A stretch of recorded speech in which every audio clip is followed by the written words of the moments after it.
بسم اللہ الرحمن الرحیم۔ حضرت آدم کا جنت میں ٹھہرنا اور ہوا کا زوجہ بننا۔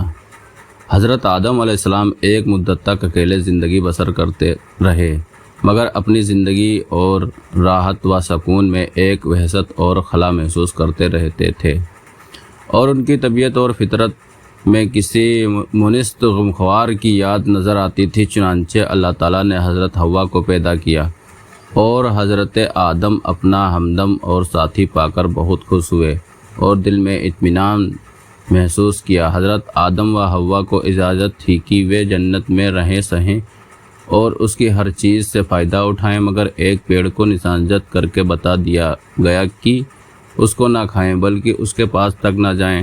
آدم علیہ السلام کا جنت سے نکالنا۔ اب ابلیس کو ایک موقع ہاتھ آیا اور اس نے حضرت آدم و حوا کے دل میں یہ وسوسہ ڈال دیا کہ یہ پیڑ جنت کا پیڑ ہے، اس کا پھل کھانا جنت میں ہمیشہ آرام اور سکون اور اللہ کا قرب پانے کی ضمانت دیتا ہے، اور قسمیں کھا کر ان کو بتایا کہ میں تمہارا خیر خواہ ہوں، دشمن نہیں ہوں۔ یہ سن کر حضرت آدم کے انسانی اور بشری خواص میں سب سے پہلے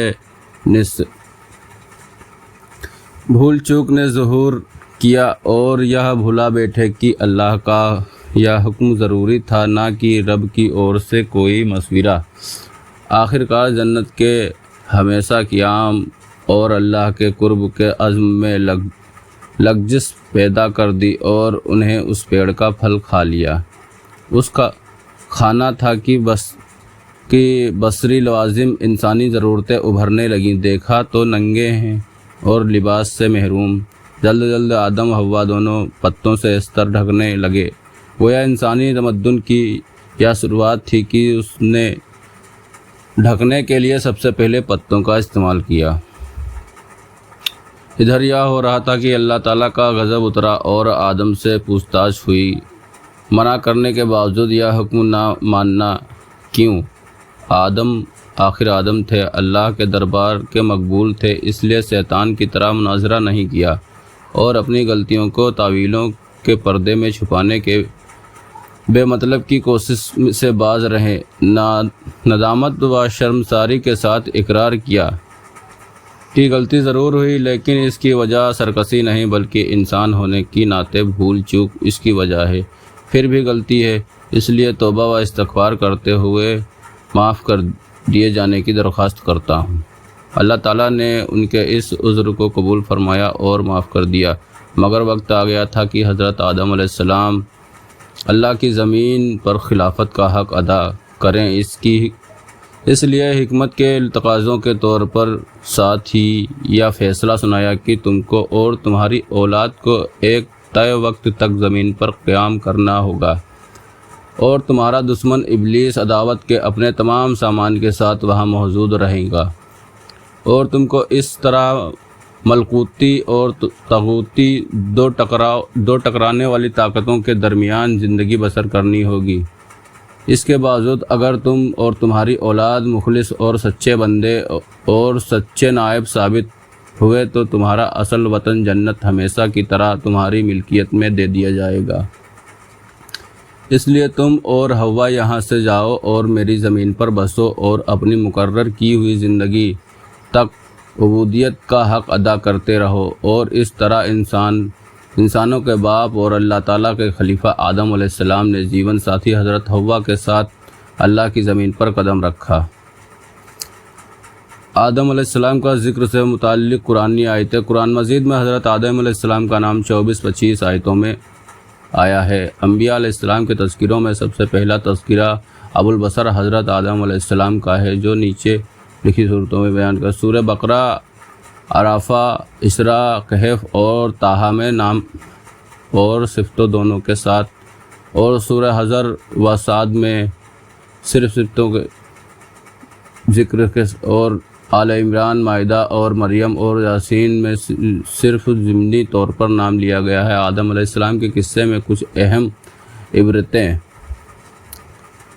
یہ تو آدم علیہ السلام کے واقعے میں انگنت نصیحتیں اور مسئلہ کا ذخیرہ موجود ہے، اور ان کا احاطہ اس مقام پر ناممکن ہے، پھر بھی کچھ اہم عبرتوں کی طرف اشارہ کر دینا مناسب معلوم ہوتا ہے۔ نمبر 1، اللہ تعالیٰ کی حکمتوں کے بھید انگنت اور بے شمار ہیں، اور یہ ناممکن ہے کہ کوئی ہستی چاہے وہ جتنی ہی اللہ کی بارگاہ میں مقرب ہو، ان تمام بھیدوں کو جان جائے۔ اس لیے اللہ کے فرشتے انتہائی مقرب ہونے کے باوجود آدم علیہ السلام کی خلافت کی حکمت کے جانکار نہ ہو سکے، اور جب تک معاملے کی ساری حقیقت سامنے نہ آ گئی وہ حیران پریشان بھی رہے۔ اللہ تعالیٰ کی عنایت و توجہ اگر کسی معمولی چیز کی اور بھی ہو جائے تو یہ بڑے سے بڑے مرتبہ اور جلیل القدر منصب پر پہنچ سکتی ہے، سر و بزرگی عہدے سے نوازی جا سکتی ہے۔ خاص کی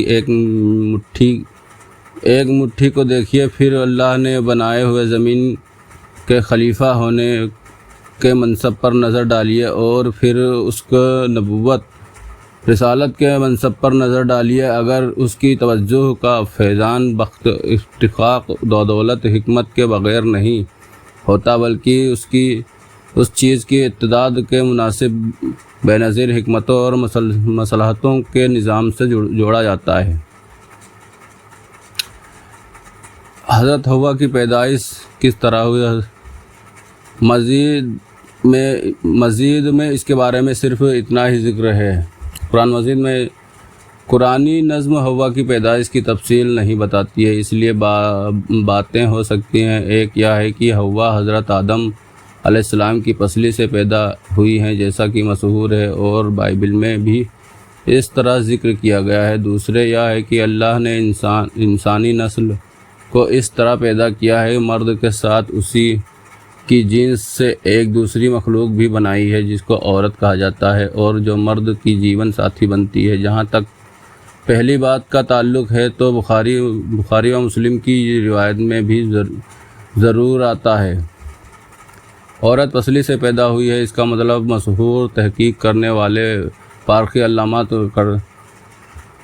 قرطبی رحمۃ اللہ نے یہ بیان کیا ہے کہ اصل میں عورت کی پیدائش کو پسلی سے تشبیہ دی گئی ہے، یعنی اس کا حال پسلی ہی کی طرح ہے۔ اگر اس کو ٹیڑھی کو سیدھا کرنا چاہو گے تو وہ ٹوٹ جائے گی۔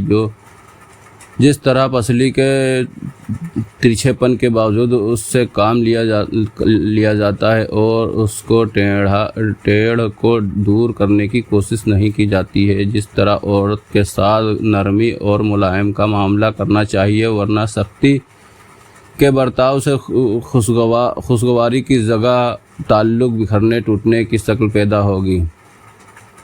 مختصر یہ ہے کہ اوپر کی آیت تفسیر کی حقیقت کرنے والوں کی رائے یا دوسری تفسیر کی اور مائل ہے، جس کا حاصل یہ ہے کہ قرآن عزیز صرف حوا کی تخلیق کا ذکر نہیں کر رہا بلکہ عورت کی پیدائش کے بارے میں یہ حقیقت بھی بتاتا ہے کہ وہ بھی مرد ہی کی جنس سے اور اسی طرح مخلوق ہوئی ہے۔ جزاک اللہ خیر۔